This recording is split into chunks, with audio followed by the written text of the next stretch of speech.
Morning to everyone. Good morning sir. Good morning sir. कैसे हैं आप लोग? सब ठीक।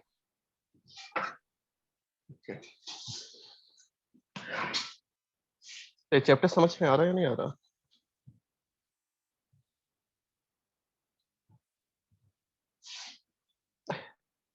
देखो ये सब चैप्टर तो अब मैं आपको एक बार पढ़ा दूंगा, फिर जब रिवीजन होगा ना उस टाइम पे भी जो भी आपका डाउट होगा वो सब मैं डिस्कस करूंगा। आपका जो नारायणा का जो सिलेबस होता है ना, वो आपका 6 से 7 महीना में आपका पूरा सिलेबस कंप्लीट करा देता है, 1 साल का सिलेबस।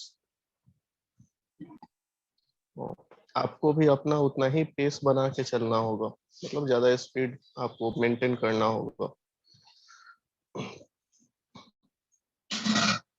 हाँ, अगर स्पीड मेंटेन नहीं हो रहा है तो एटलीस्ट जो मैं पढ़ा रहा हूँ उतना अच्छे से पढ़ लो। उतना अच्छे से पढ़ लोगे तो कोई दिक्कत नहीं होगा।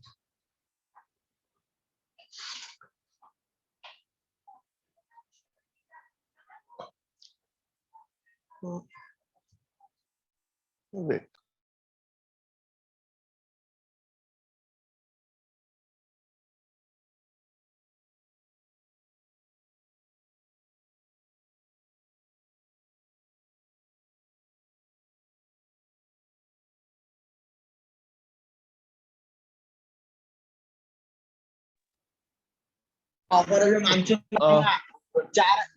तो लास्ट क्लास में आपको क्या पढ़ा रहा था? एनीवन, किसी को याद है क्या टॉपिक था?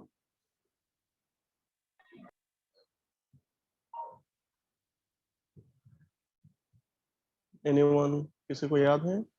स्टार्क का सेकंड केस हो गया था। ओके, तो चलो मैं एक दो सवाल ही आपसे पूछ लेता हूँ। अगर कोई current carrying conductor external uniform magnetic field में आप रखोगे तो उस पर कितना फोर्स लगेगा, कितना मैग्नेटिक फोर्स लगेगा? क्या फॉर्मूला है उसका?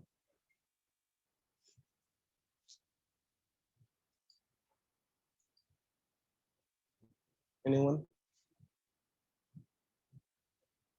अगर आप करंट कैरिंग कंडक्टर को मैग्नेटिक फील्ड में रखोगे तो उस पर कितना लगेगा मैग्नेटिक फोर्स? क्या फॉर्मूला है? I L cross B. अगर आपका लूप कंप्लीट है, क्लोज लूप है, for close loop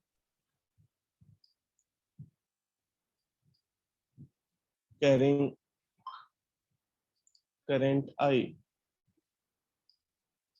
placed in uniform magnetic field, तो इसमें फोर्स कितना लगेगा इस केस में for any close loop? Uniform magnetic field, okay, कितना लगेगा इसमें फोर्स? जीरो लगेगा फोर्स। और rectangular loop,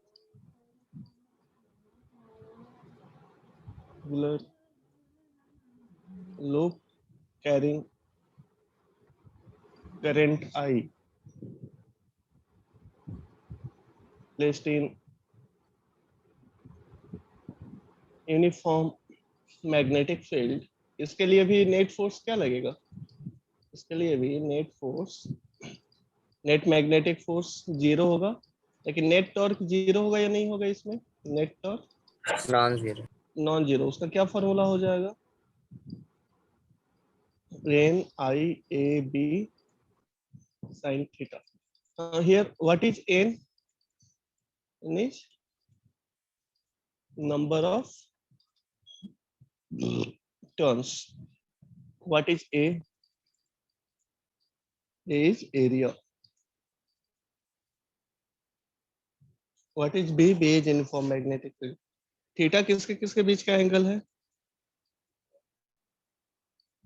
angle between area vector and magnetic field vector, right?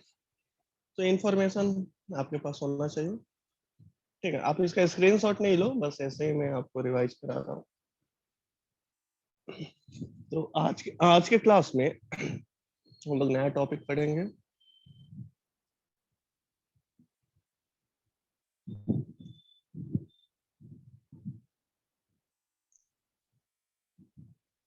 Topic का नाम है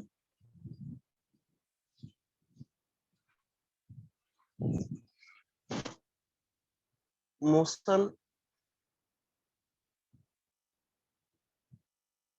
in combined electric and magnetic field. यानी यहाँ पे जो चार्ज पार्टिकल जो है उसका मोशन हो रहा है combined electric and magnetic field में। इलेक्ट्रिक फील्ड भी है, मैग्नेटिक फील्ड भी, combined electric and magnetic fields.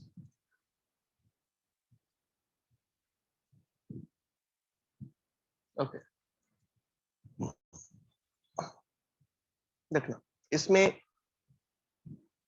Suppose करो कि एक चार्ज पार्टिकल है यहाँ पे जो कि एक्स एक्सिस के अलोंग मूव कर रहा है। तो ये आपका एक्स एक्सिस हुआ, एक्स एक्सिस हुआ, ये चार्ज पार्टिकल क्यू हुआ, ये एक्स एक्सिस के अलोंग मूव कर रहा, और अपने पास इलेक्ट्रिक फील्ड भी है और मैग्नेटिक फील्ड भी है।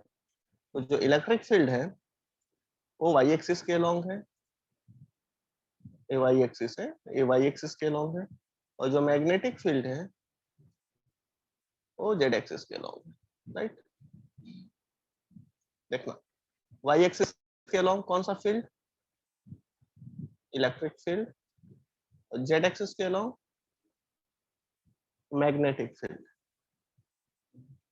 ये आपका हो जाएगा मैग्नेटिक फील्ड। तो बताना इस चार्ज पार्टिकल के ऊपर कौन सा फोर्स लगेगा इलेक्ट्रिक फील्ड के कारण, एनीवन? चार्ज पार्टिकल के ऊपर इलेक्ट्रिक फील्ड के कारण कौन सा फोर्स लगता है? Electric force. What is that electric force? F is equal to Q into E vector. यानी इस इलेक्ट्रिक फोर्स का डायरेक्शन किधर होता है? फील्ड के ही डायरेक्शन में होता है। जिस डायरेक्शन में इलेक्ट्रिक फील्ड है उसी के डायरेक्शन में फोर्स लगेगा। तो इलेक्ट्रिक फोर्स ऊपर लगेगा वाई के डायरेक्शन में। दो और मैग्नेटिक फील्ड भी है और ये चार्ज पार्टिकल मूव कर रहा है तो इसके ऊपर मैग्नेटिक फोर्स भी लगेगा चार्ज पार्टिकल के ऊपर। What is magnetic force? क्या फॉर्मूला होता है, एनीवन? हाँ, उसको लिख देंगे Q V vector cross B vector, right. तो इसका डायरेक्शन देख लो। अगर आपको ज्यादा कंफ्यूजन हो रहा है ना, वो रूल जो मैं आपको बतलाया था उससे, तो आप इस फार्मूला से भी डायरेक्शन देख सकते हो। Q V vector cross B vector. देखो ये जो V वेक्टर है वो किस एक्सिस के अलोंग है? X एक्सिस के अलोंग है ना। तो इसके लिए क्या लिखेंगे? V I कैप लिख सकते हैं क्या? इसमें कोई तकलीफ किसी को नहीं है ना? V वेक्टर की जगह V I कैप लिख सकते हैं। और मैग्नेटिक फील्ड किस डायरेक्शन में है? क्रॉस। मैग्नेटिक फील्ड किस डायरेक्शन में है? Negative Z axis. निगेटिव नहीं है, पॉजिटिव है। देखो ये पॉजिटिव, ये सब पॉजिटिव है, ये आउटवर्ड है ना, पॉजिटिव है। तो पॉजिटिव जेड एक्सिस। तो पॉजिटिव जेड एक्सिस के लिए क्या लिखेंगे? के cap. Now what is I cap cross के कैप, एनीवन? आई कैप क्रॉस के कैप प्लस जे कैप या minus J cap? Plus Z. Plus ठीक है, ठीक से बोलना। माइनस आई जे, इसको ध्यान में रखो। क्लॉकवाइज में मूव करेंगे तो नेगेटिव साइन लेते हैं, एंटी क्लॉकवाइज में पॉजिटिव साइन। आई कैप क्रॉस के cap that is minus J cap.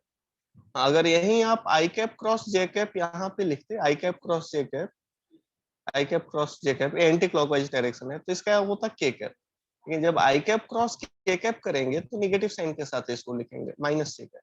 Okay, तो यानी मैग्नेटिक फोर्स का मैग्नीट्यूड, मैग्नेटिक फोर्स का मैग्नीट्यूड होगा क्यू वी बी, और डायरेक्शन होगा आई कैप क्रॉस के cap that is minus J cap.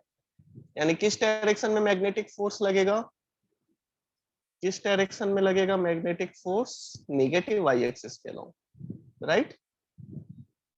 यहाँ पे नेगेटिव वाई एक्सिस है, इसके अलोंग मैग्नेटिक फोर्स लगेगा, नेगेटिव वाई एक्सिस के अलोंग, एफ बी। ये समझ में आया सभी को, नेगेटिव वाई एक्सिस के अलोंग मैग्नेटिक फोर्स लगेगा। ओके, अब इसको मैं कुछ लैंग्वेज में लिख देता हूँ। तो इस पे नेट फोर्स कितना लग रहा है, what is net force acting on this charge particle,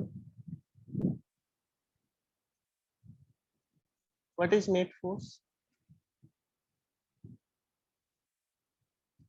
F E vector plus F V vector लिख सकते हैं क्या। ए, कौन सा एडिशन हो रहा है, अलजेब्रिक एडिशन या वेक्टर एडिशन, वेक्टर है। वेक्टर एडिशन, क्योंकि फोर्स जो होता है वो वेक्टर क्वांटिटी होता है। तो इलेक्ट्रिक फोर्स और मैग्नेटिक फोर्स का वेक्टर एडिशन कर रहे हैं यहाँ पे।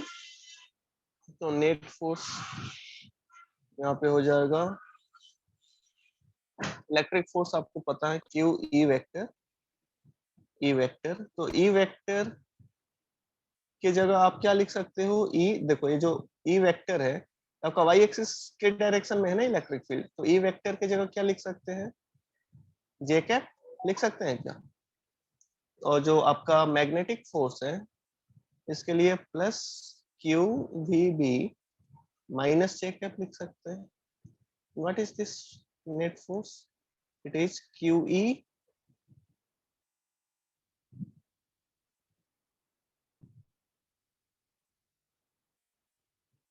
Q V minus Q V B J cap, ऐसा।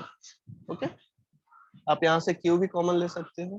Then what is net force, net force is Q E minus V B, ये मैग्नीट्यूड हो जाएगा, इसका डायरेक्शन होगा जे कैप, ये हो गया आपका नेट फोर्स।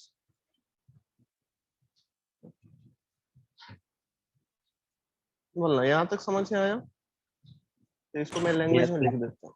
लैंग्वेज में देखो, जो अभी मैं आपको बताया हूँ ना इक्वेशन है सब, इसको लैंग्वेज में लिखो।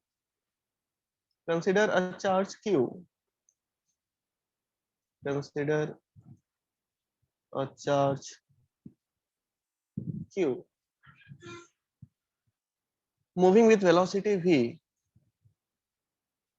moving with velocity v in presence of both electric and magnetic field,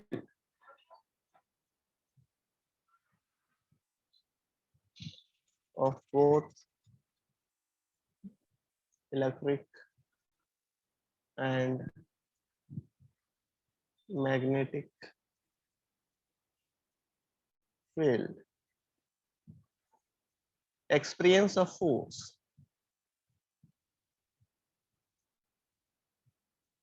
experience of force given by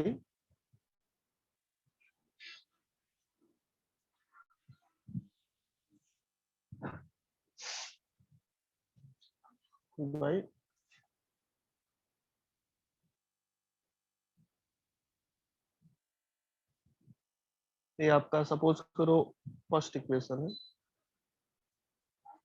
given by equation 1। Okay,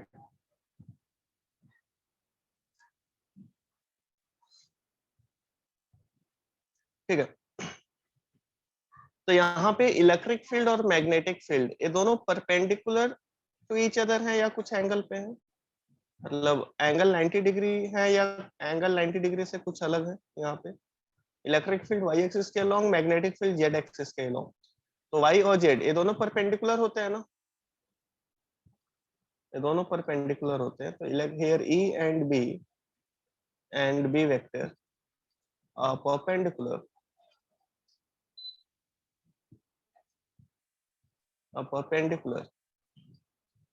with each other.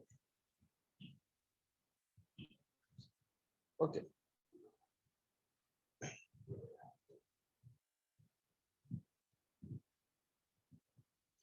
तो देखो यहाँ पे जो इलेक्ट्रिक फोर्स है और जो मैग्नेटिक फोर्स है वो सेम डायरेक्शन में है या अपोजिट डायरेक्शन में है? Electric force and magnetic force opposite. Opposite direction में। तो आप E एंड B के वैल्यू को कुछ इस तरीके से एडजस्ट कर सकते हो ताकि आपका इलेक्ट्रिक फोर्स मैग्नेटिक फोर्स के इक्वल हो जाए, राइट? ये तो अपने हाथ में है। इलेक्ट्रिक फील्ड और मैग्नेटिक फील्ड हम लोग कुछ इस तरीके से एडजस्ट करेंगे ताकि electric force and magnetic force in दोनों का मैग्नीट्यूड सेम हो जाए, डायरेक्शन अपोजिट है ही। तो नेट फोर्स क्या हो जाएगा उस केस में अगर मैग्नीट्यूड इक्वल हो गया तो? जीरो। नेट फोर्स जीरो हो जाएगा। ओके, तो देखना इस पेज का स्क्रीनशॉट ले लो, पहले इस पेज का स्क्रीनशॉट ले लो।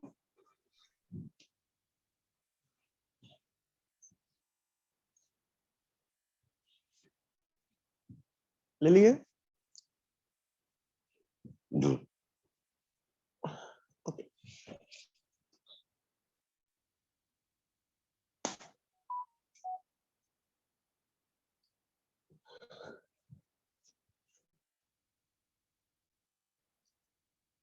we adjust the value of E and V, value of E and V such that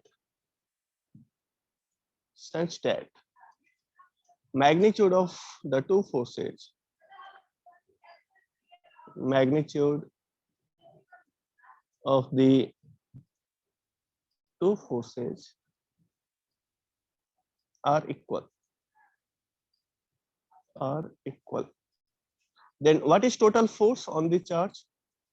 अगर दोनों मैग्नीट्यूड सेम हो जाए इलेक्ट्रिक फोर्स और मैग्नेटिक फोर्स का तो टोटल फोर्स क्या लगेगा? Charge zero.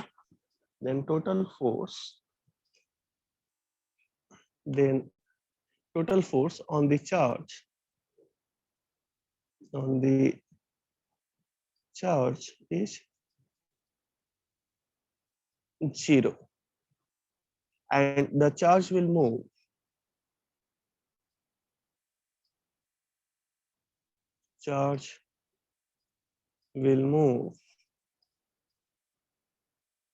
in the fields अगर नेट फोर्स जीरो लगेगा तो एक्सेलरेशन क्या होगा बताना? जीरो होगा। तो वेलोसिटी क्या होगा? Constant. That means the charge will move in the field undeflected, यानी कोई डिफ्लेक्शन होगा या नहीं होगा चार्ज के मोशन में?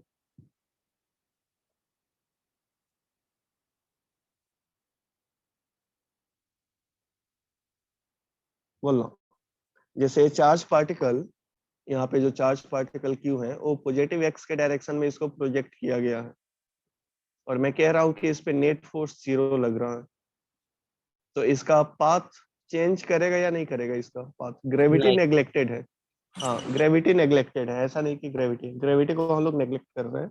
तो इसका पाथ चेंज होगा या नहीं होगा इस केस में? नहीं होगा। नहीं होगा, वो एक्स एक्सिस के अलोंग ही मूव करेगा क्योंकि एक्सेलरेशन जीरो होगा तो वेलोसिटी कांस्टेंट होगा। वेलोसिटी का मतलब हुआ है स्पीड प्लस डायरेक्शन, ये दोनों चेंज नहीं करना चाहिए। तो जो पाथ होगा चार्ज पार्टिकल का वो अनडिफ्लेक्टेड होगा। ओके, दिस हैपेंस व्हेन, देखो यहाँ पे जो इलेक्ट्रिक फोर्स है वो मैग्नेटिक फोर्स के इक्वल होगा। What is electric force? Electric force is Q into E, and what is magnetic force? Magnetic force is QVB। ये मैग्नीट्यूड हम लोग इक्वल कर रहे हैं, डायरेक्शन तो आपको पता ही है, मैग्नीट्यूड को इक्वल किया जा रहा है।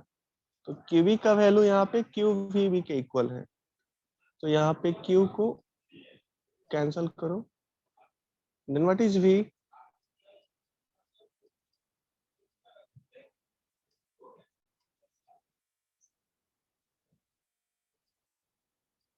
E by B, E by B। Okay, ये हो गया स्पीड। तो देखना this condition can be used to select charged particles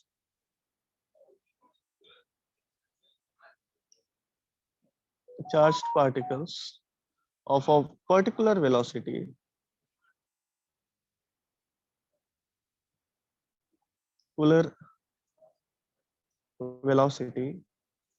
out of a beam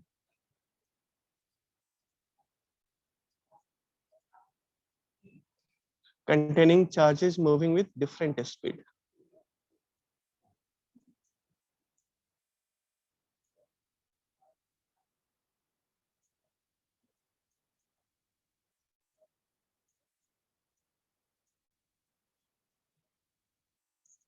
different speeds okay देखना आप लाइट के चैप्टर में पढ़ोगे इलेक्ट्रोमैग्नेटिक वेव्स में आपको एक मैं टॉपिक पढ़ाऊंगा जिसमें मैं आपको बोलूंगा कि जो स्पीड ऑफ लाइट होता है उसका वैल्यू हम लोग निकालते हैं E डिवाइडेड बाई बी से right E divided by B से तो जो लाइट होता है ना वो इलेक्ट्रोमैग्नेटिक वेव्स होता है तो इलेक्ट्रोमैग्नेटिक वेव्स का मतलब क्या हुआ उसमें इलेक्ट्रिक फील्ड भी होगा as well as magnetic field भी होगा तो लाइट का जो स्पीड का जो फॉर्मूला होता है वो आप सभी को पता है कितना होता है लाइट का स्पीड का फॉर्मूला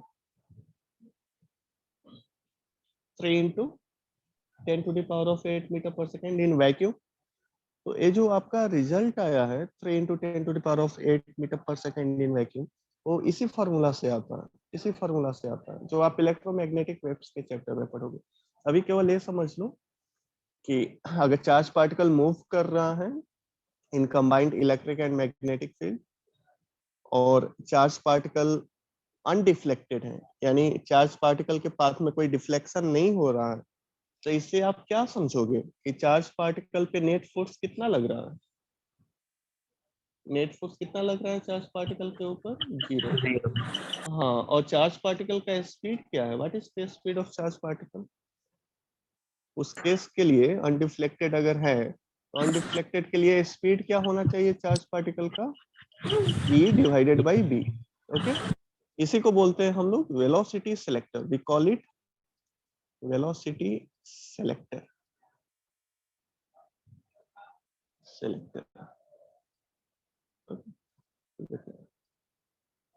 ये टॉपिक का नाम आपका वेलोसिटी सिलेक्टर है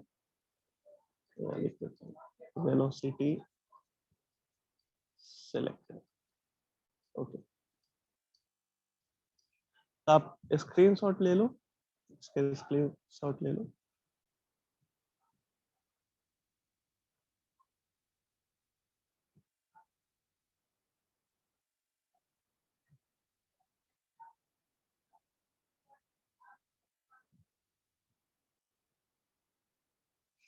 ओके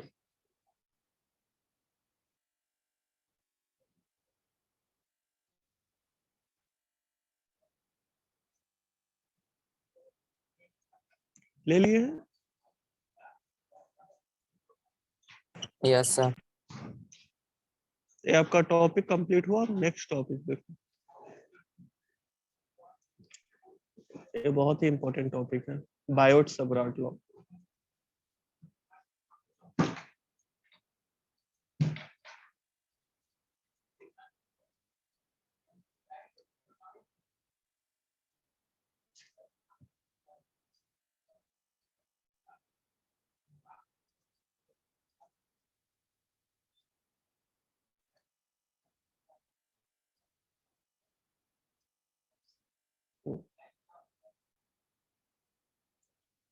बायोट सबराट लॉ में आप पढ़ोगे मैग्नेटिक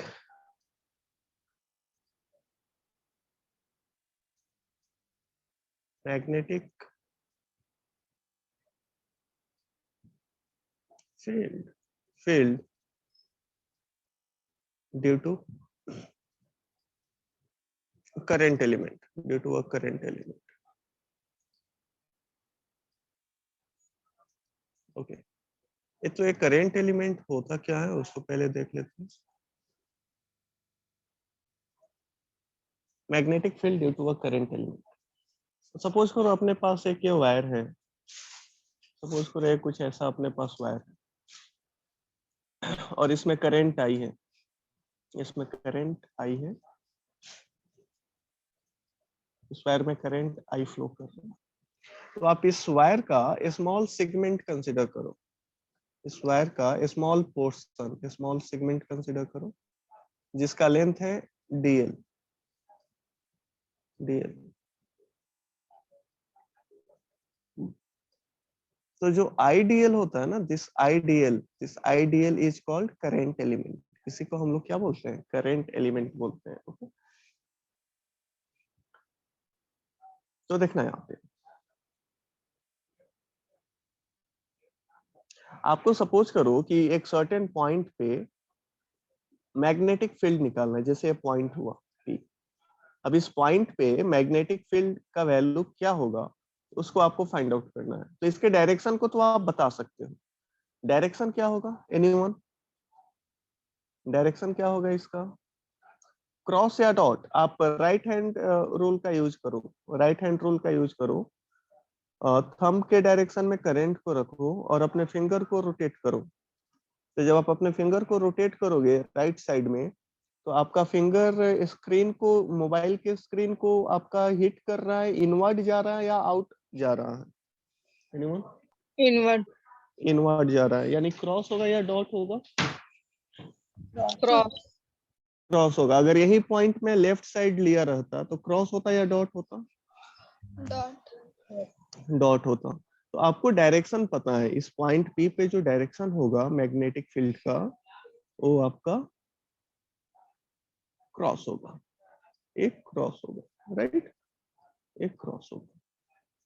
अब इस करंट एलिमेंट का मतलब समझ में आया ना, आईडीएल, आईडीएल यहाँ पे क्या है, IDL we call it, is called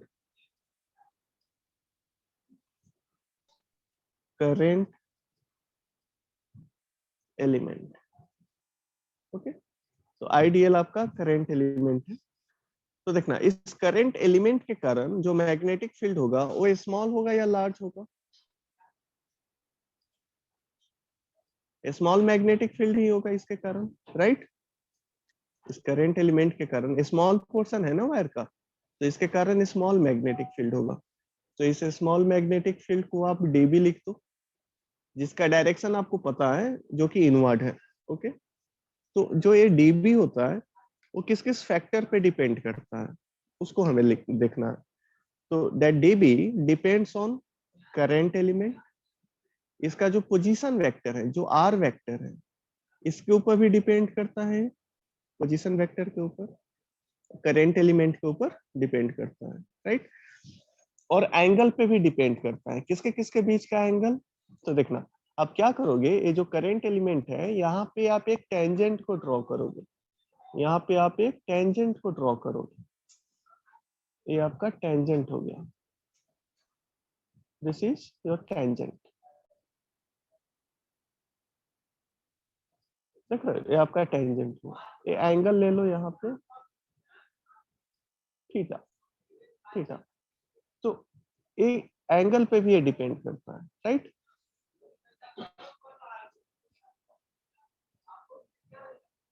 तो देखिए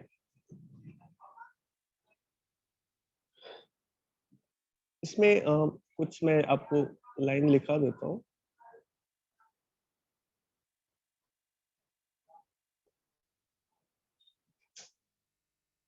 consider consider a finite conductor, finite conductor xy, ये आपका xy कंडक्टर है, carrying current I, I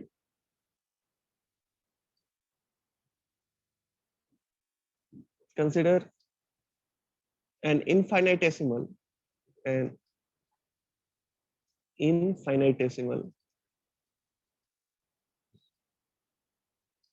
element dl, यानी बहुत छोटा सा एलिमेंट आप कंसिडर कर रहे हो यहाँ पे dl. Consider an infinitesimal element dl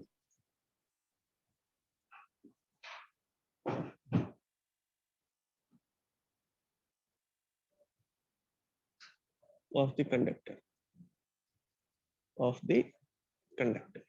okay इसमें कुछ लाइन में है नहीं, आपको पता है क्या लिखा हुआ. Conductor, the magnetic field db, the magnetic field db vector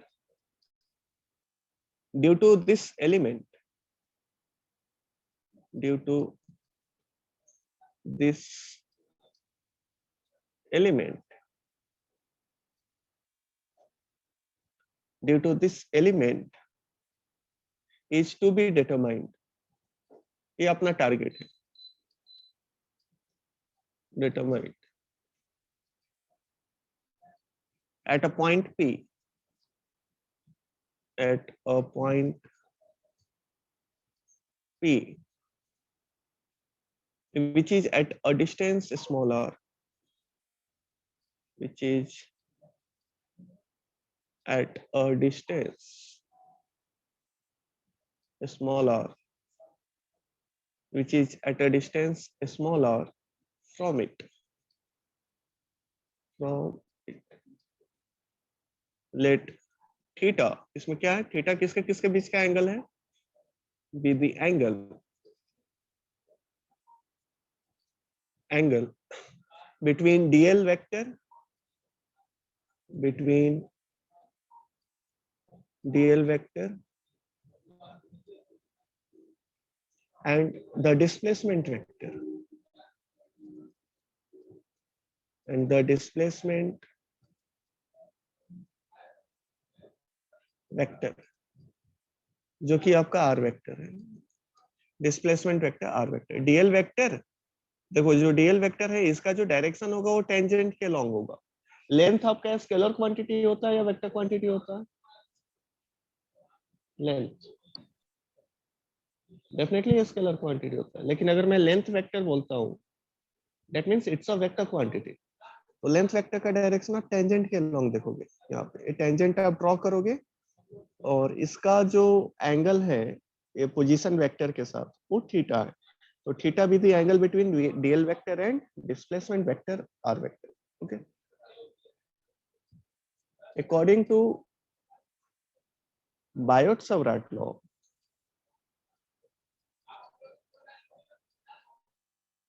Savart's law, the magnitude of the magnetic field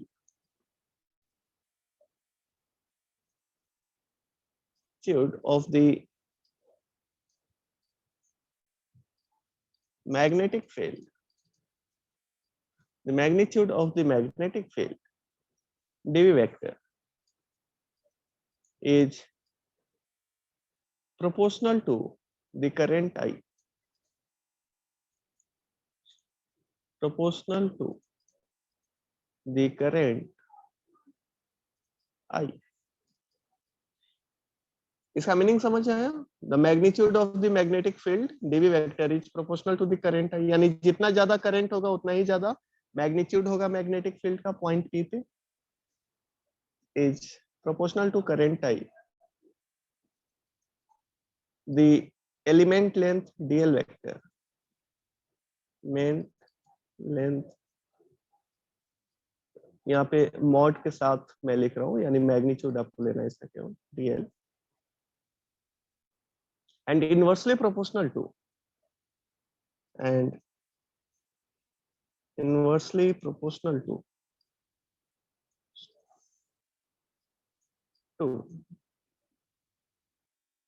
and inversely proportional to. ठीक है, वेट यहाँ पे आर वेक्टर को मैं इधर लिख देता हूँ, आर वेक्टर. हाँ,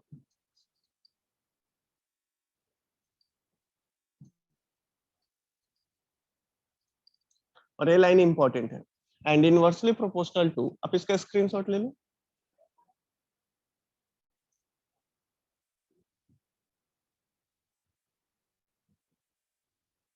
ले लिए हैं?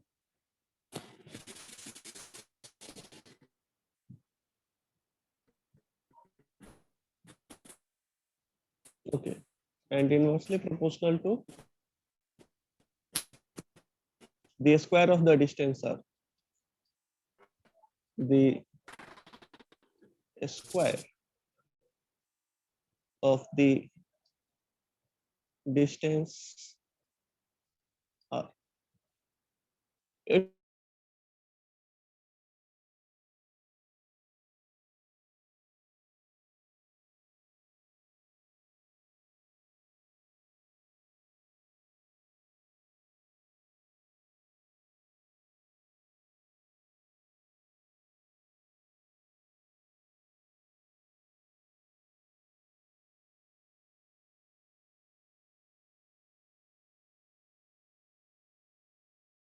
direction is perpendicular to the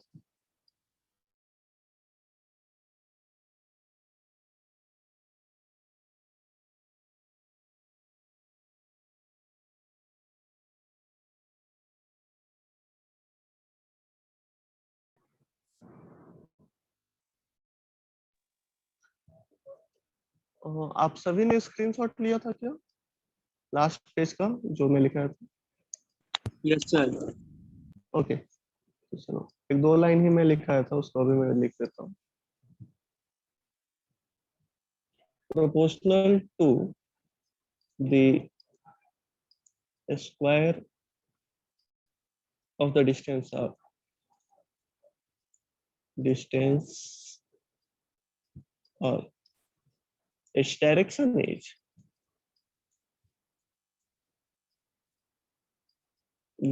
is perpendicular to the plane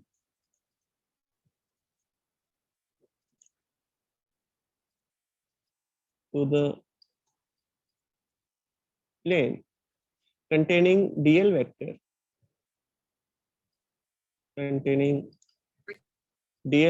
and r vector।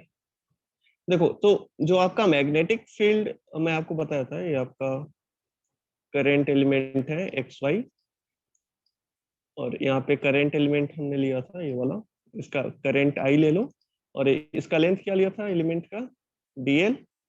यहाँ पे आप यहाँ पे टेंजेंट को ड्रॉ करके और एंगल देख रहे थे। सपोज करो इस पॉइंट पे आपको मैग्नेटिक फील्ड निकालना है, इस पॉइंट पी पे, तो इसका पोजीशन वेक्टर पहले देखेंगे। तो इसका पोजीशन वेक्टर क्या होगा, तो देखना, ये आपका हो गया पोजीशन वेक्टर, ये पोजीशन वेक्टर हो गया आर वेक्टर। तो यहाँ पे जो मैग्नेटिक फील्ड होगा उसका डायरेक्शन आपको पता है, वो इनटू द प्लेन होगा, और जो मैग्नेटिक फील्ड होगा वो डीबी होगा। DB is the small magnetic field at point P due to this current element IDL. Okay, तो डीबी वेक्टर वेक्टर फॉर्म में कैसे इसको लिखेंगे बताना।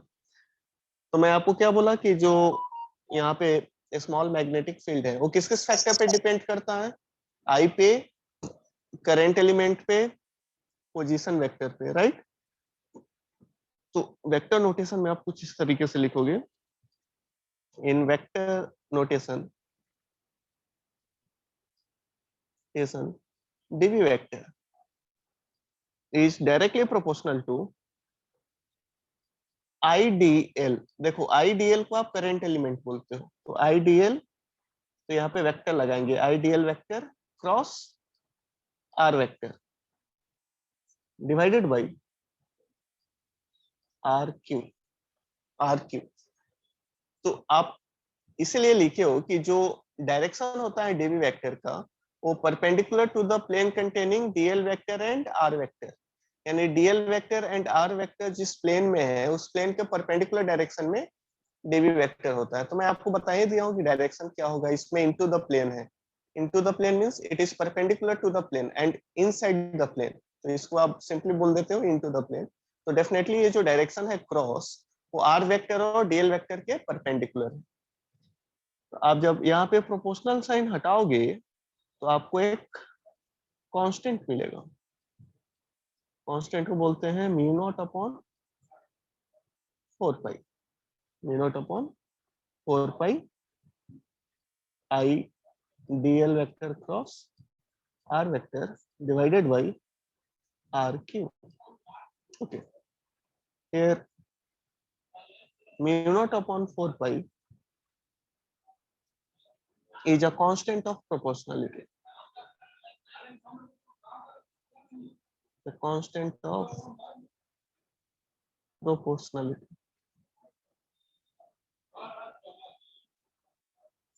Proportionality. तो यहाँ पे जो एक्सप्रेशन है वो आप वैक्यूम में एक्सपेरिमेंट किए हो, तो मैं लिख दे रहा हूँ the above expression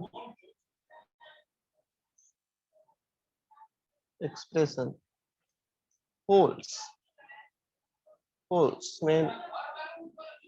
when the medium is vacuum, when the medium is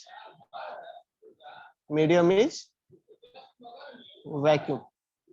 तो अगर मीडियम वैक्यूम होगा तभी आप इस रिजल्ट को लिख सकते हो, म्यू नॉट अपॉन 4 पाई.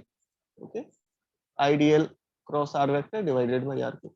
ये बहुत ही इंपॉर्टेंट आपका रिजल्ट है, इसको ध्यान में रखेंगे, बहुत ही इंपॉर्टेंट है. तो ये वेक्टर फॉर्म में है. अब इसका हम लोग केवल मैग्नीट्यूड फाइंड आउट करेंगे. डायरेक्शन तो आपको पता है, वेक्टर फॉर्म का मतलब क्या है, इसमें मैग्नीट्यूड भी है और डायरेक्शन भी है.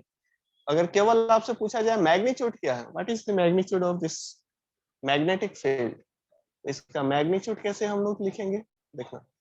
Magnitude of this small magnetic field dv vector, that is dv is equal to mu naught upon 4 pi I. What is A vector cross B vector, क्या होता है A vector cross B vector, उसका magnitude क्या होता है, vector A cross vector B का A B sine theta, right. तो यहाँ पे क्या लिखेंगे, I D L R sine theta divided by R cube. तो यहाँ से एक आर कैंसल होगा तो आर स्क्वायर आएगा. तो फाइनल आपका क्या रिजल्ट आएगा, mu not upon 4 pi I D L sine theta divided by R square. तो ये आपका मैग्नीट्यूड हो गया, जो कि बहुत ही इंपॉर्टेंट है, इसको ध्यान में रख लेना. ओके, ये वेक्टर नोटेशन है और इसका यहाँ पे केवल मैग्नीट्यूड.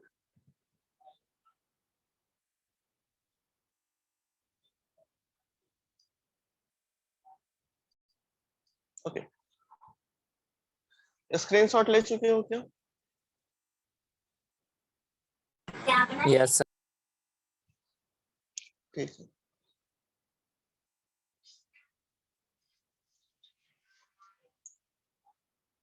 तो जो आपका बायोट-सवराट लॉ होता है मैग्नेटिक फील्ड के लिए, वो कुछ सिमिलर होता है ना कूलम्ब्स लॉ के जैसा होता है ना for the electrostatic field. Electric field और मैग्नेटिक फील्ड एक इसमें कुछ सिमिलरिटी होते हैं. क्या क्या सिमिलरिटी होते हैं उसको अभी हम लोग देख लेते हैं. तो नेक्स्ट पेज में मैं उसको बता दे रहा हूँ.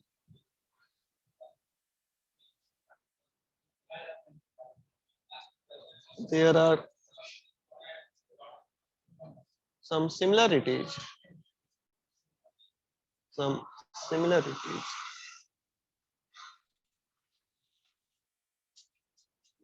between, there are some similarities और कुछ डिफरेंस भी होते हैं, as well as differences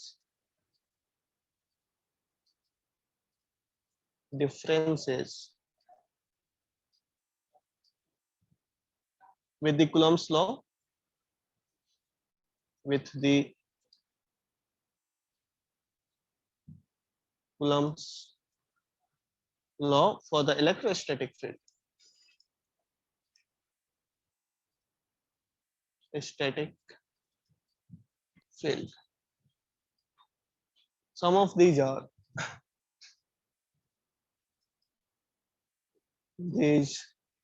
क्या क्या है इसमें, तो देख लो. First one, both are long range force, of field, both are long range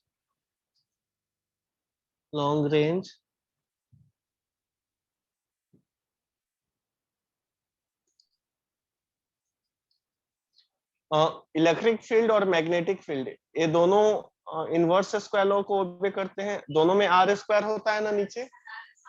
electric field और मैग्नेटिक फील्ड के फॉर्मूला में दोनों में यहाँ पे आर स्क्वायर होगा नीचे। तो इसमें क्या लिख देंगे, both obey inverse square law, square law. Okay,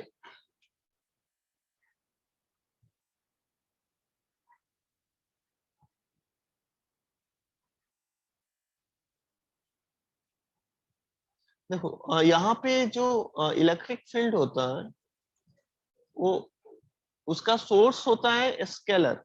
electrostatic field का सोर्स क्या होता है, स्केलर। और वो क्या होता है, क्या सोर्स होता है इलेक्ट्रिक फील्ड, किसके वजह से प्रोड्यूस होता है, चार्ज की वजह से, स्टैटिक चार्ज की वजह से, राइट। तो जो चार्ज होता है वो स्केलर क्वांटिटी होता है, वेक्टर क्वांटिटी होता है।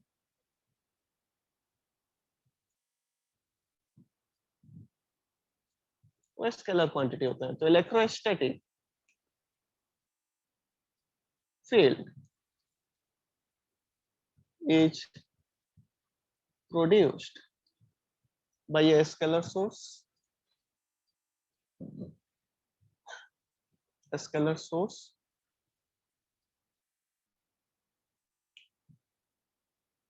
namely electric charge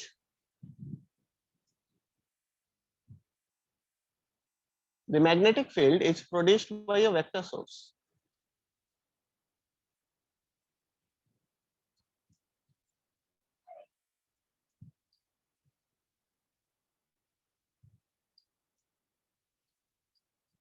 vector source, ये देखो ये डिफरेंस है आपका, सोर्स और ये वेक्टर सोर्स क्या है, दैट इज आइडियल। इस आइडियल को हम लोग क्या बोलते हैं, इसी को हम लोग क्या बोलते हैं, करंट एलिमेंट, राइट। इसको आप करंट एलिमेंट बोलते हैं।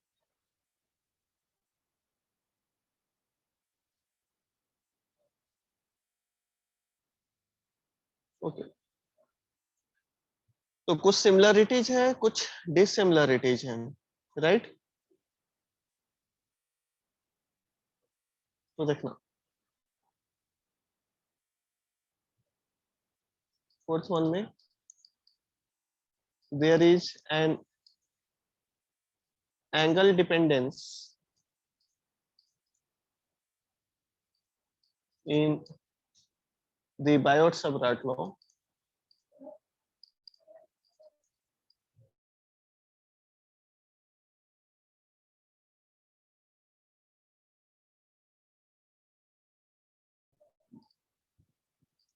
Savart law which is, अभी आवाज आ रही है क्या, आवाज आ रही है, Yes, sir. okay, which is not present in the electrostatic case, in the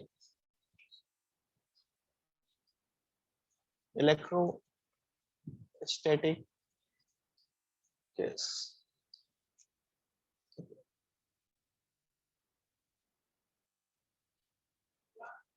तो बताना, इसमें काफी इंटरेस्टिंग पॉइंट है। देखो अगर आपके पास एक वायर है जिसमें करंट आई है और आप इस पॉइंट को लेते हो जो कि इसी वायर के सीक में हो, देख रहे हो ये सीक में है, यहाँ पे इस पॉइंट पे लेते हो, तो इस पॉइंट पे मैग्नेटिक फील्ड का वैल्यू क्या होगा इस करंट कैरिंग कंडक्टर के कारण, इसका पोजीशन वेक्टर, इसका पोजीशन वेक्टर क्या होगा बताना, ये कितना एंगल बना रहा है पोजीशन वेक्टर। ये आपका सपोज करो डीएल एलिमेंट है, डीएल एलिमेंट है, तो कितना एंगल बना रहा है, आर और डीएल के बीच का क्या एंगल है, 0 डिग्री, 0 डिग्री। हाँ, तो मैग्नेटिक फील्ड क्या होगा, मैग्नेटिक फील्ड इस केस में क्या होगा, अगर आप कोई भी पॉइंट लेते हो along the current carrying conductor, तो उस पॉइंट पे मैग्नेटिक फील्ड का वैल्यू 0 होगा, राइट? ये समझ में आया? तो इसको मैं लिख देता हूं, ये बहुत ही इंपॉर्टेंट पॉइंट है। इस पॉइंट से हम लोग कुछ न्यूमेरिकल क्वेश्चन भी सॉल्व करेंगे, तो ये पॉइंट यूजफुल होगा उस टाइम पे। तो आप इसका स्क्रीनशॉट ले लो, 1 मिनट, मुझे इसको डिलीट कर देना, हटा दो। हाँ, अब स्क्रीनशॉट ले लो इस पेज पे।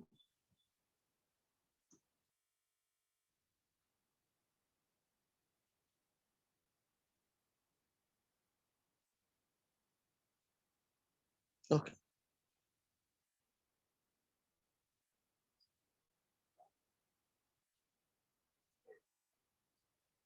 देखना ये बहुत ही इंपॉर्टेंट पॉइंट है।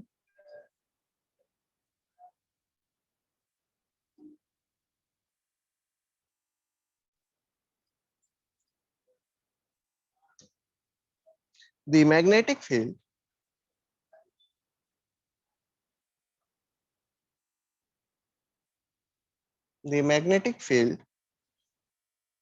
at any point in the direction of dl vector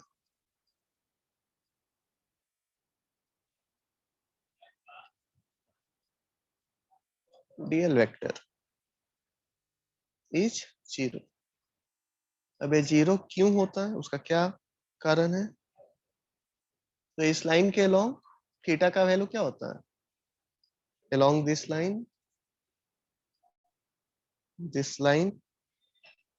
theta is equal to 0, sin theta is equal to 0,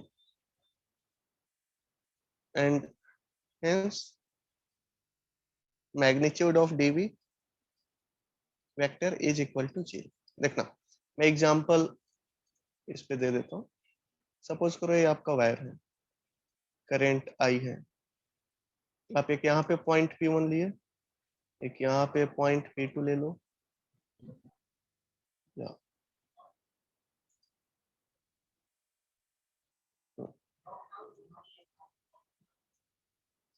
यहाँ पे पॉइंट P2 ले लो, ये वाला पॉइंट। तो इन दोनों पॉइंट पे मैग्नेटिक फील्ड का वैल्यू क्या होगा? What is the magnetic field at this point? ये इसी लाइन के अलोंग है, जो पॉइंट P1 है इसी करंट कैरिंग वायर के अलोंग है, तो इस पॉइंट पे क्या होगा मैग्नेटिक फील्ड का value? Magnetic field at this point P1 0, और P2 पॉइंट पे क्या होगा मैग्नेटिक फील्ड, इसके पॉइंट पे भी इसका वैल्यू 0 होगा। जैसे आपके पास सपोज करो इस टाइप का कुछ वायर है, ऐसे करंट आई है, इसके सीक में अगर आप पॉइंट लेते हो यहाँ पे इसके सीक में है वो, तो इस पॉइंट पे मैग्नेटिक फील्ड क्या होगा? इस पॉइंट पे क्या होगा मैग्नेटिक फील्ड? 0। और अब पॉइंट यहाँ भी लेते हो तो इस पॉइंट पे भी क्या हो जाएगा मैग्नेटिक फील्ड? 0। जैसे यहाँ पे ये वर्टिकल लाइन हुआ, ऐसा कुछ करंट आई है, अगर इसके सीक में आप पॉइंट लेते हो और आपसे पूछा जाए कि इस पॉइंट पे मैग्नेटिक फील्ड क्या होगा, फिर से क्या बोलोगे आप? 0। इसी के सीक में अगर नीचे ले लो तो 0। ये सभी को समझ में आया ये पॉइंट? सभी को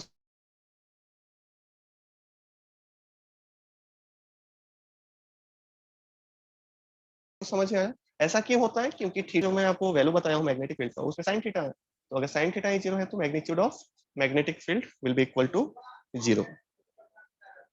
ठीक है, आप इस पेज का स्क्रीनशॉट ले लो।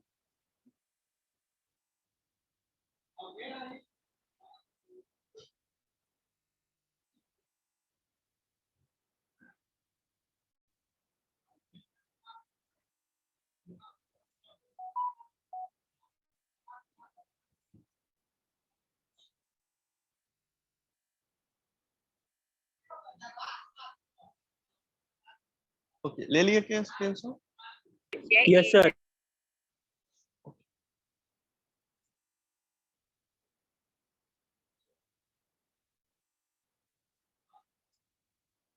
देखना एक और नोट में एक पॉइंट लिखना है आपको। स्पीड ऑफ लाइट आप सभी को पता है क्या होता है speed of light, 3 into 10⁸ metre पर सेकेंड। उसको आप कैसे कैलकुलेट कर सकते हो, तो एक बहुत ही इंटरेस्टिंग पॉइंट है। अगर आप अपसले नॉट एंड म्यू नॉट को मल्टीप्लाई करो तो आप इसका वैल्यू आपको क्या मिलेगा। तो देखो यहाँ पे अपसले नॉट को क्या बोलते हैं, what is epsilon naught, epsilon naught को क्या बोला जाता है,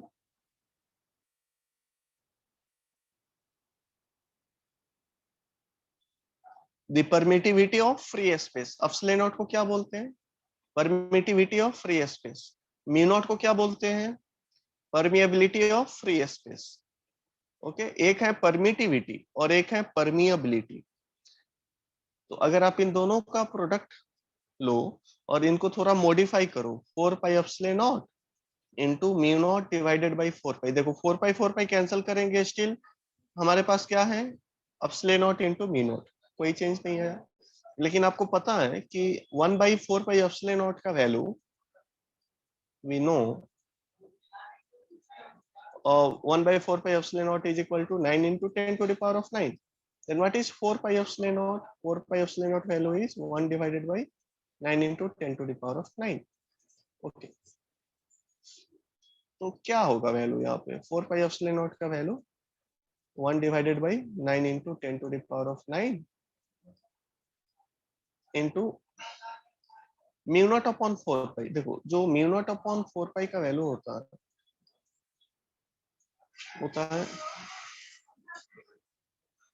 10 to the power of -7. Okay, wait.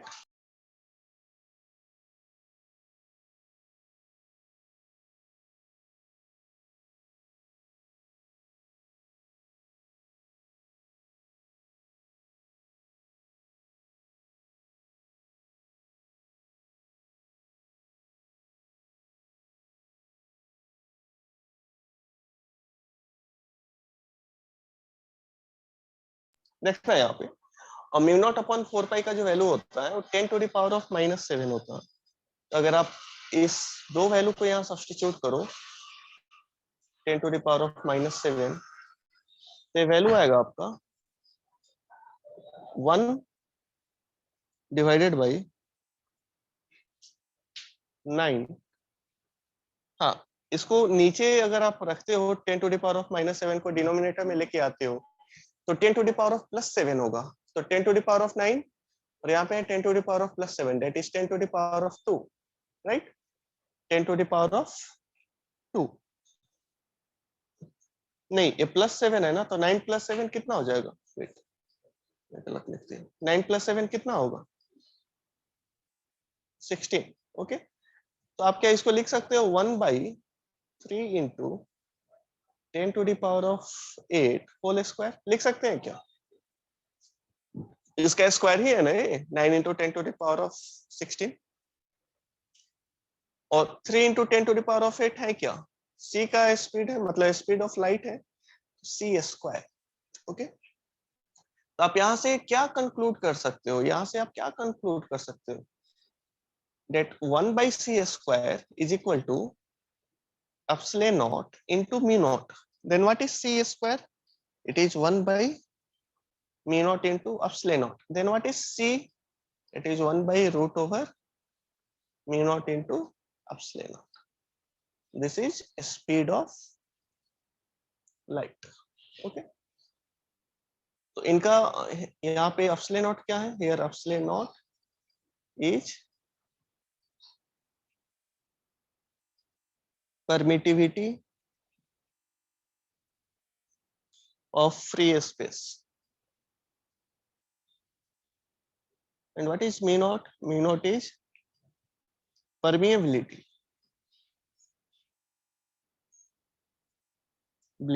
of free space.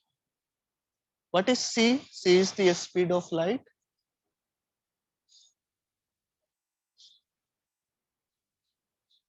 in vacuum. C is the speed of light in vacuum. Okay,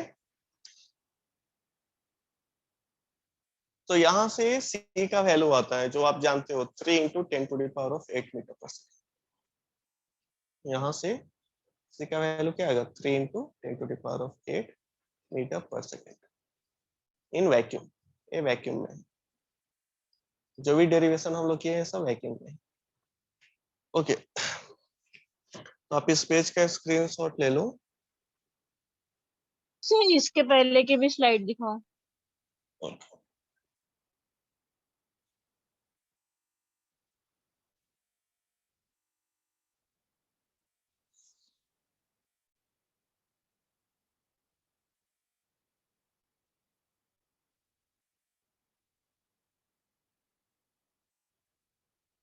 हो गया। ओके, एक मैं क्वेश्चन दे रहा हूँ इसके ऊपर, इसको सॉल्व कीजिए।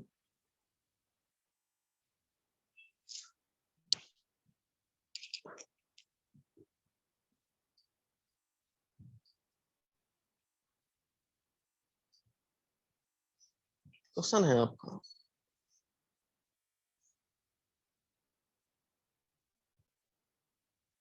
an element delta L is equal to delta X I cap is placed at the origin and carries a large current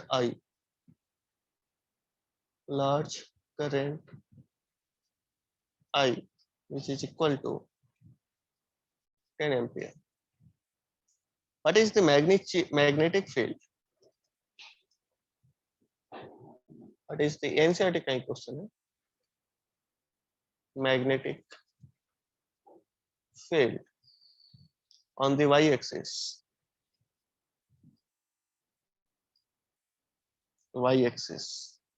at a distance of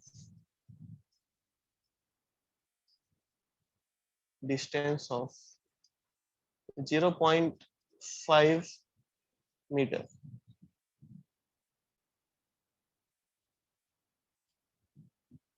delta x का वैल्यू दे रखा है 1 सेंटीमीटर। इसका फिगर देख लो, figure कुछ इस तरीके से।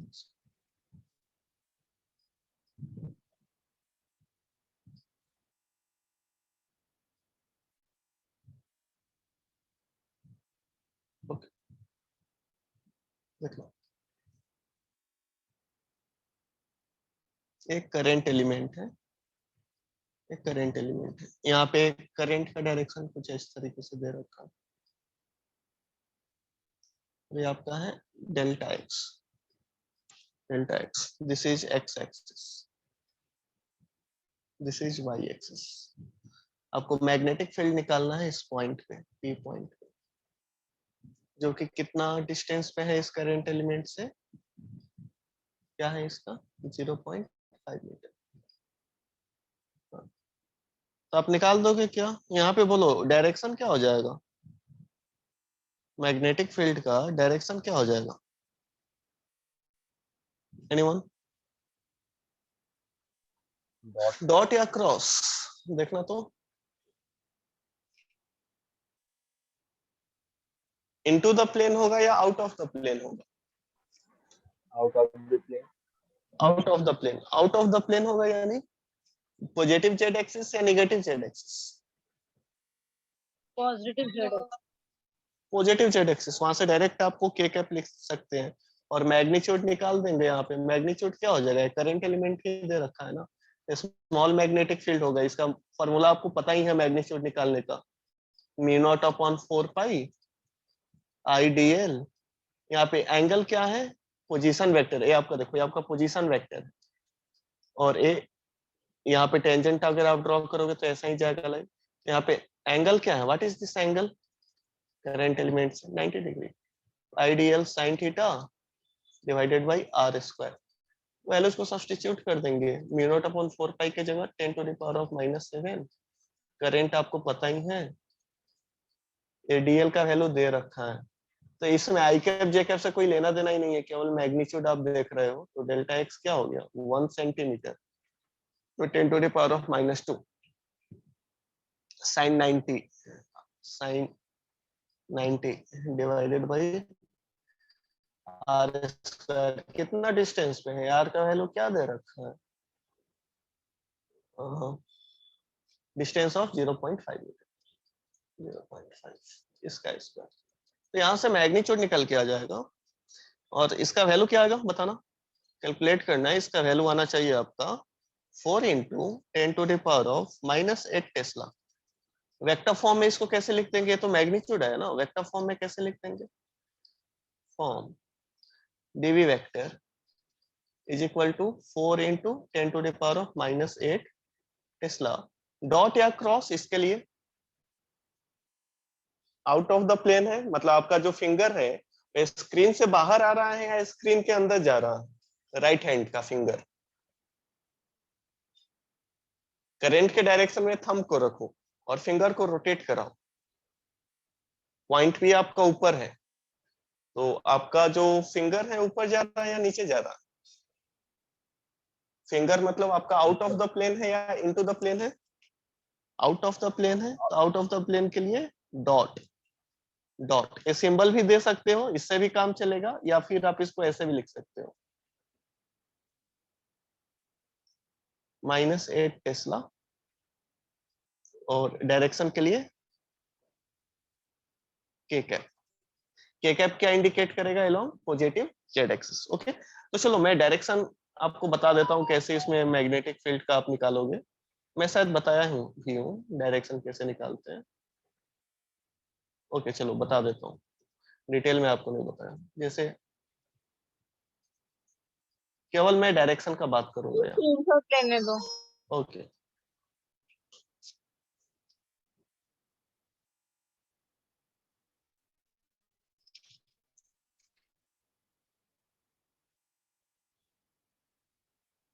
मैं तो आपको यही सजेस्ट करूंगा कि मैग्नीट्यूड का फॉर्मूला ध्यान में रखना और डायरेक्शन निकाल लेना, आसानी से आप इसको सॉल्व कर सकते हो। क्या है मैग्नीट्यूड का फॉर्मूला, बायोट-सेवर्ट लॉ से अगर आपको किसी पॉइंट पे मैग्नेटिक फील्ड निकालना है due to current element ideal, तो उसका स्मॉल मैग्नेटिक फील्ड का क्या फॉर्मूला है, dv is equal to magnitude का फॉर्मूला बताना क्या है, mu not upon 4 pi ideal sine theta divided by R square. तो ये बहुत ही इंपॉर्टेंट फॉर्मूला है, बहुत ही इंपॉर्टेंट है, इसको ध्यान में रखेंगे, इसको ध्यान में रखेंगे। जो यहाँ पे फॉर्मूला में लिखाया हूँ ना, बहुत ही इंपॉर्टेंट है। जो यहाँ पे फॉर्मूला है बहुत इंपॉर्टेंट, जो कुछ ज्यादा इंपॉर्टेंट है ना, मैं उस पर आपको ज्यादा एम्फेसिस दे के कह रहा हूँ कि इंपॉर्टेंट है, यानी बहुत इंपॉर्टेंट है, इसको ध्यान में रखेंगे। मैग्नीट्यूड निकल जाएगा, और डायरेक्शन कैसे निकालेंगे मैग्नेटिक फील्ड का, उसको मैं बता देता हूँ। Direction of magnetic,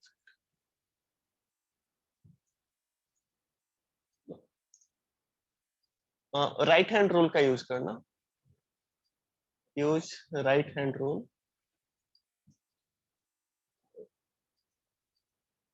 use right hand thumb rule.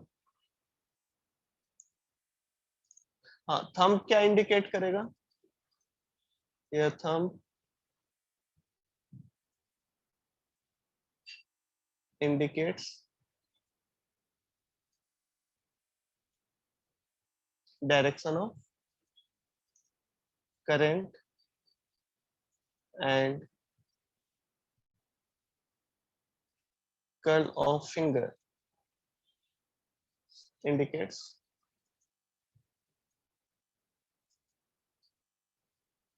direction of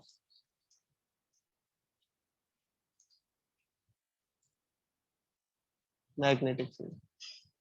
देखो कुछ केस में ना उल्टा भी होता है, in some cases, in some cases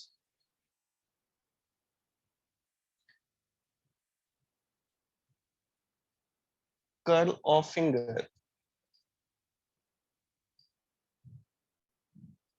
fingers indicates direction of current. कुछ केसेस में उल्टा भी करेंगे, डायरेक्शन ऑफ इंडिकेट्स। अब मैं बता दूंगा कि कौन सा केस में आपको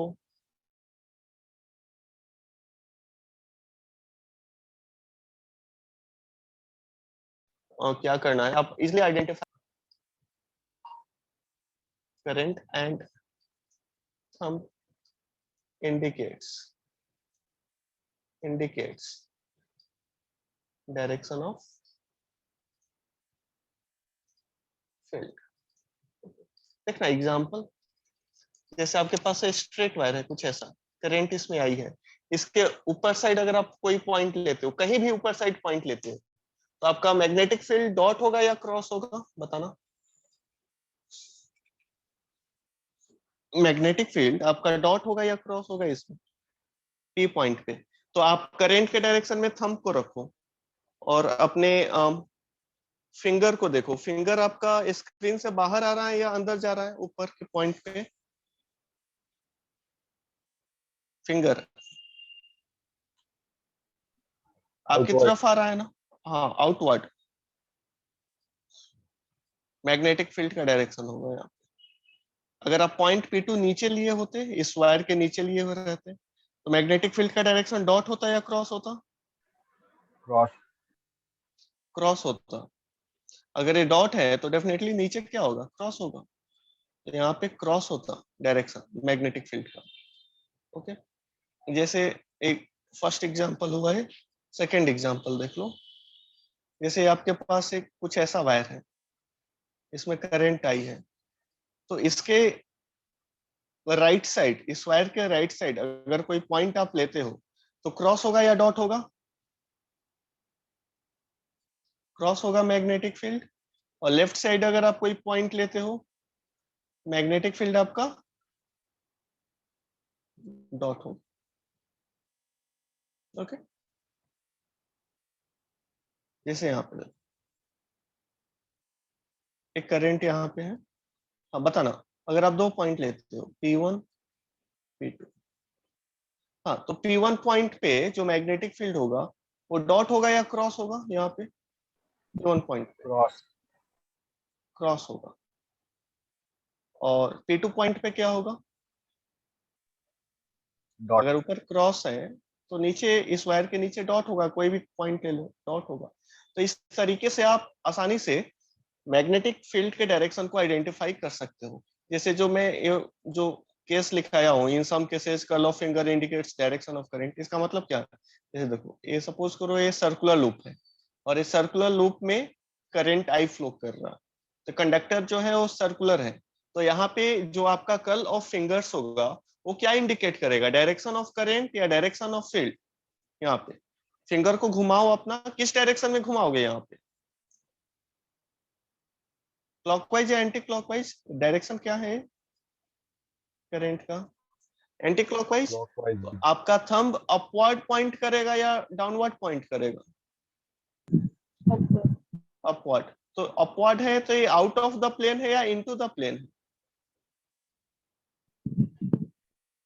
आउट ऑफ द प्लेन है या इनटू द प्लेन है? Out upward. Of the out of the plane है, बाहर निकलना है ना। अगर करंट यहाँ पे क्लॉकवाइज डायरेक्शन में होता, इस लूप में करंट अगर आपका क्लॉकवाइज डायरेक्शन में होता, तो फील्ड आपका डॉट होता या क्रॉस होता? यहाँ पे क्रॉस। क्रॉस। तो यहाँ पे ही मैं दिखा दे रहा हूँ क्रॉस। क्रॉस मतलब ये अंदर जा रहा है, फील्ड ये अंदर जा रहा है। यहाँ पर भी मैं अंदर ही दिखा देता हूँ, सेंटर पे मैं दिखा रहा हूँ, यहाँ पे सेंटर पे यहाँ पे डॉट दिखा रहा हूँ, यानी जो मैग्नेटिक फील्ड का डायरेक्शन है वो आपका डॉट है, आउट ऑफ द प्लेन है, बाहर निकल रहा है उस लूप से, और ये अंदर जा रहा है, ये अंदर जा रहा है। करंट अगर क्लॉकवाइज है तो मैग्नेटिक फील्ड प्लेन के अंदर जा रहा है। ओके, तो आप यहाँ से आसानी से डायरेक्शन को फाइंड आउट कर सकते हो, आइडेंटिफाई कर सकते हो। मैग्नीट्यूड आपको पता ही है, बायोट-सब्राट लॉ से मैग्नीट्यूड कैसे निकालते हैं। स्मॉल मैग्नेटिक फील्ड के लिए IDL sine theta divided by R square. अगर पूरा कंडक्टर का लेंथ दे रखा है उसके कारण मैग्नेटिक फील्ड निकालना है, तो simply I L sine theta divided by R square. Okay, ठीक है, आप इसका स्क्रीनशॉट ले लो। आज का क्लास मैं यहीं पे समाप्त करूंगा। नेक्स्ट क्लास में मैं आगे का टॉपिक आपको पढ़ाऊंगा। Okay okay sir. Okay, by two everyone.